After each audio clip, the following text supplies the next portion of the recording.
ओम वंदे गौ मातरम। मित्रों, श्री कृष्ण गोविंद हरे मुरारी, हे नाथ नारायण वासुदेवाय। जय श्री कृष्ण। मित्रों, यदि आपको हमारी ये कथा अच्छी लग रही है तो आप कमेंट बॉक्स में जय श्री कृष्ण या जिस ईश्वर का नाम आप लेते हैं, हर हर महादेव, जो आप लिखना चाहें आप कमेंट अवश्य करिए, क्योंकि ये ईश्वर का नाम लेने का एक प्रकार है। मित्रों, हम पठन कर रहे हैं ब्रह्मलीन संत श्री डोंगरे जी महाराज की द्वारा रचित श्रीमद् भागवत रहस्य का पठन। और अभी हम जो कर रहे हैं, जो हम पढ़ रहे हैं, इसका आरंभ हमने किया है। इसका महात्म्य और रहस्य क्या है उसका हम पठन कर रहे हैं।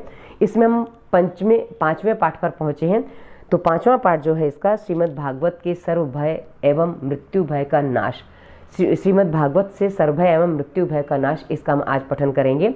इससे पहले हमने काफ़ी कुछ देखा, ईश्वर के रूप दर्शन कैसे करें और उसके अलावा हम उनको प्राप्त कैसे हों, ये हम सब देख चुके हैं। आज हम सर्व भय एवं मृत्यु भय से हम अपना छुटकारा कैसे पाएं उस पर हम चर्चा करने जा रहे हैं। भागवत मनुष्य को निर्भय बनाता है। श्री भागवत का आश्रय लेने से निर्भयता प्राप्त होती है। मैं अपने परमात्मा श्री कृष्ण का अंश हूँ, मैं भगवान का हूँ। कुछ पैसे जेब में आ जाएं तो मनुष्य में हिम्मत आ जाती है। तो जब आप परमात्मा को हमेशा अपने साथ रख कर फिरेंगे तो आप निर्भय ही बन जाएंगे। हम इसमें क्या आश्चर्य है। भय बिना प्रभु से प्रीति नहीं होती है। काल का भय रखो, काल के मृत्यु के भय से प्रभु में प्रीति होती है। अतः काल की, पाप की, धर्म की भीति रखो। मनुष्य यदि सदा काल का भय रखे तो उससे पाप नहीं होगा। निर्भय होना हो तो पाप छोड़ दो। श्रीमद् भागवत शास्त्र हमें निर्भय बनाता है। मनुष्य को और किसी का भय चाहे न लगता हो, फिर भी काल का भय तो इसे लगता ही रहता है। काल का नाश करके भक्ति और प्रेम में जीवन जो जीता है वह काल का पर भी विजय पाता है। काम को जो मारता है वह काल की मार नहीं खाता।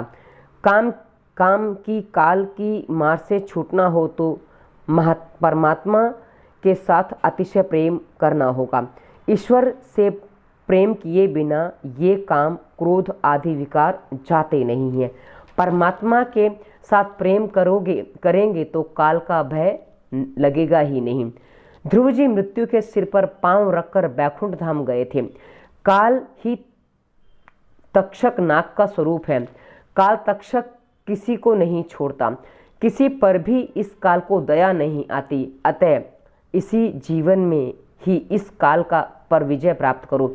जब जन्म होता है उसी समय ही मृत्यु काल और मृत्यु कारण भी निश्चित हो जाते हैं। मित्रों, यहाँ कहने का तात्पर्य ये है कि यदि आप अपनी गलतियों को सुधार लेते हो, भूलों को सुधार लेते हो, तो वो मृत्यु के भय से आपको बचा सकता है। और अधिक कामी पुरुष मृत्यु से अधिक डरता है, क्योंकि उसकी मृत्यु बहुत नजदीक आ जाती है। इसलिए काम पर विजय पहले प्राप्त करने की बात की गई है। पाप करने में मनुष्य जितना सावधान यानी कि होशियार रहता है उतना पुण्य करने में नहीं रहता है। पाप प्रकट हो गया तो जगत में अप्रतिष्ठित होऊंगा, ऐसा सोचकर पाप को एकाग्रचित्त होकर वह करता है। और इसी कारण से अंतकाल में उसे पापों की याद आती है। इसी से अंतकाल में ही जी घबराता है। उसे अपने किए हुए पाप प्रत्यक्ष दिखते हैं। वह समझता है कि मैंने मरने की कोई तैयारी ही नहीं की है, मेरा अब क्या होगा। मनुष्य और तो सभी कामों के लिए तैयारी करता है, परंतु मरने की तैयारी करता ही नहीं। जिस प्रकार शादी की तैयारी करते हो उसी प्रकार खुशी से धीरे धीरे मरने की भी तैयारी करो। मौत के लिए सदा सावधान रहो। मृत्यु अर्थात परमात्मा को बीते हुए जीवन का हिसाब देने का पवित्र दिन। श्री भगवान पूछेंगे, मैंने तुम्हें आंखें दी थी, तुमने उनका क्या किया?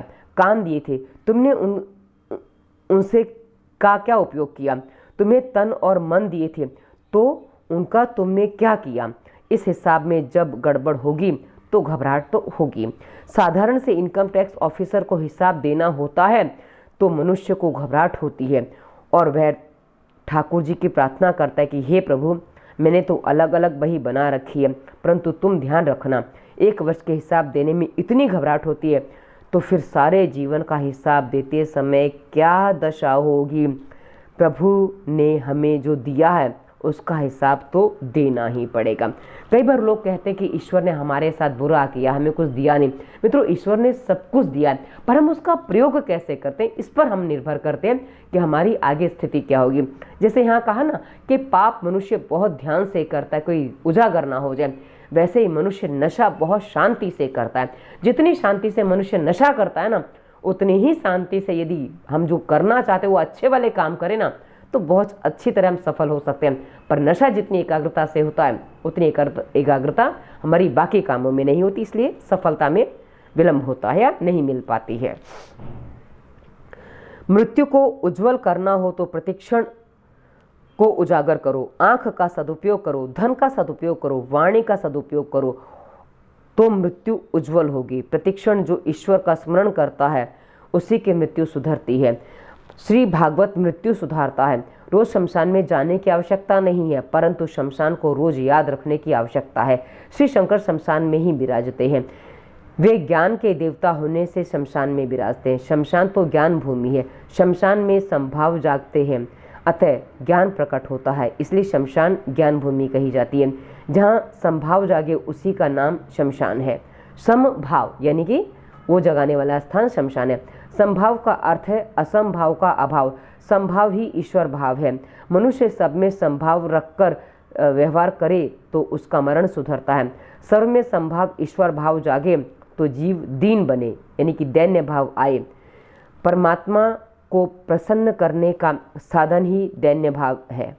मनुष्य को अमर होना है। श्रीमद् भागवत की कथा अमर है। अमर कथा का जो आश्रय लेता है वह अमर हो जाता है। राजा परीक्षित और सुखदेव जी अमर है। श्री भागवत की कथा आपको अमर बनाती है और भक्ति रस का दान करती है।